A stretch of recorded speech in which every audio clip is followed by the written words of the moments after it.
The best of Money Matters. The Big Story.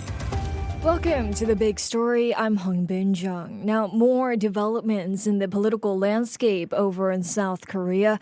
Last Friday, we discussed how there's a delay in the impeachment verdict of President Yoon Suk Yeol by the Constitutional Court. Weeks after the trial concluded in late February, the court's silence has fueled speculation. Are justices meticulously, ensuring a legally airtight ruling, or is the political pressure influencing the decision? Well, with deepening political divides, mass protests, and concerns over economic and diplomatic stability, the prolonged uncertainty has raised critical questions about the integrity of South Korea's institutions. And we discussed all of that in a podcast last week on air. So if you missed that discussion, do check our audio app for our past interview. That's AWEDIO under Money Matters. It's titled, What's the Cause of the Delay in Yoon Suk Yeol's Impeachment Verdict? I had a professor on, Professor Benjamin A. Angel, who is the assistant professor at the Department of Korean Studies at Dankook University last Friday, just to discuss all of this. So do check that podcast out if you missed it live on radio. But now on to more developments on that front. Now, the Constitutional Court has reinstated Prime Minister Han Duck-soo to the post of acting president today, striking down his impeachment as he pledged to focus on steering Asia's fourth biggest economy through a U.S. trade war. Now, the ruling, which comes amid months of political turmoil in the country, returns Mr. Han to power immediately. Now, he took over as acting leader from President Yoon Suk Yeol, who was himself impeached over his brief imposition of martial law back in December. Now, this comes after Prime Minister Han. He lasted just less than 2 weeks in the post and then was impeached as well and suspended on December 27th after clashing with the opposition-led parliament by refusing to appoint 3 more justices to the Constitutional Court. Now, the justices on the court ruled 7-1 to strike down the impeachment in the latest release of the verdict today. And 5 of the 8 justices have said the impeachment motion was valid, but there were not enough grounds to impeach Mr. Han as he did not violate the Constitution or the law. So that's according to the latest court statement that was released today.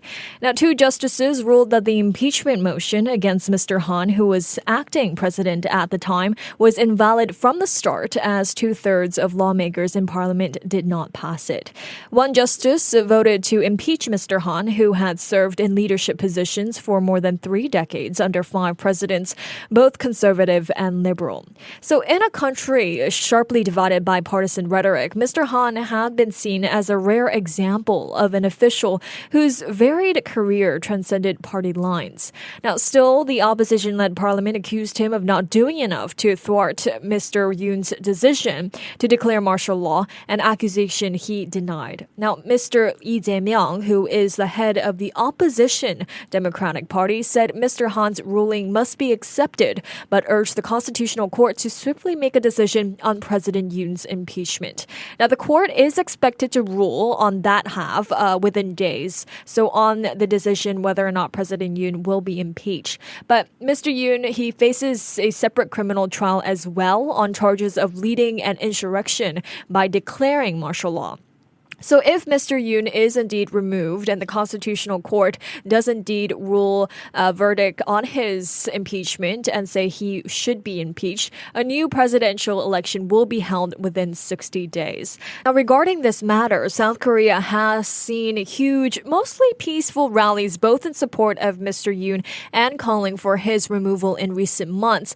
But on that note, though, foreign embassies in South Korea, especially in Seoul, they have advised avoiding protest hubs as South Korea's Constitutional Court prepares to rule on the impeachment of President Yoon Suk Yeol.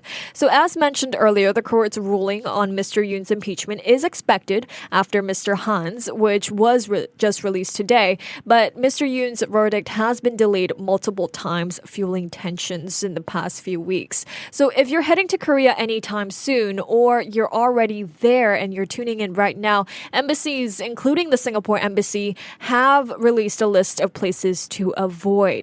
So according to the Straits Times, the Singapore embassy warned Singaporeans that while daily life remains unaffected, larger-scale demonstrations are expected in Angguk, Gwanghwamun, Yeouido, and Hannam-dong. Again, that's Angguk, Gwanghwamun, Yeouido, and Hannam-dong. Now, the embassy stated in a statement that Singaporeans in the Republic of Korea are advised to stay safe, remain vigilant, and prioritize safety by avoiding areas with large crowds and ongoing protests. So stay updated through local news and follow the advice of local authorities. Now, the authorities, citing past violent protests and recent unrest, they are bracing themselves for potential clashes. I mean, there have been nearly 600 online riot threats and escalating rallies, so police are considering issuing, their highest level alert, deploying special units near the Constitutional Court, Seoul Western, and Central District Courts, and tightening security at foreign embassies such as the U.S., Japanese, and Chinese missions. Now, other embassies have also urged caution on this note. The Australian Embassy in Seoul urged caution, warning that large crowds may gather in key locations, including the National Assembly in Yeouido, Gwanghwamun Square, the Constitutional Court in Angguk District Court buildings, the Presidential Office in Samgakji, and the Presidential Residence in Hannam-dong, as well as several university campuses. Now, the French Embassy in Seoul confirmed to the Korea Herald, which is the local news there, that it had shared security advisories via Kakao, WhatsApp, its website, and social media channels. And the embassies urged avoiding political gatherings due to legal restrictions on foreign participation in protests. Now, they warned of heightened security measures in Jongno-gu and Cheonggu, including metro station closures and restricted access near the Constitutional Court on the president's verdict day. Now, families and children attending schools nearby should exercise particular cautions, according to the advisory as well. Now, in a press statement shared with the Korea Herald as well yesterday, the Moroccan embassy in Seoul stated that despite ongoing political developments, daily life remains largely unaffected. But it did warn that larger protests may occur in Seoul and advised Moroccan nationals to remain vigilant, avoid large crowds, and follow local authorities' guidance. The Estonian embassy also told the Korean Herald that it had not issued a formal advisory but remained in contact with its community in Seoul via Kakao Talk, which is their messaging app in South Korea. Now, most embassy officials have told the Korean Herald that they are closely monitoring the situation and would issue further advisories if tensions escalate. Again, if you do have any questions and if you are in Seoul or heading there, do stay updated with the local news and follow the advice of local authorities, as mentioned by the Singapore Embassy in Seoul as well. Now, if you'd like to find out more about this, do head over to the Straits Times and read more about it. The article is titled "Foreign Embassies, including Singapore's, advise people to avoid protest hubs in Seoul ahead of Yoon ruling." So again, if you are heading to South Korea soon or you are already there, do take note of these areas that I've mentioned earlier and do avoid large crowds. And that's all for your big story. I'm Hongbin Jeong.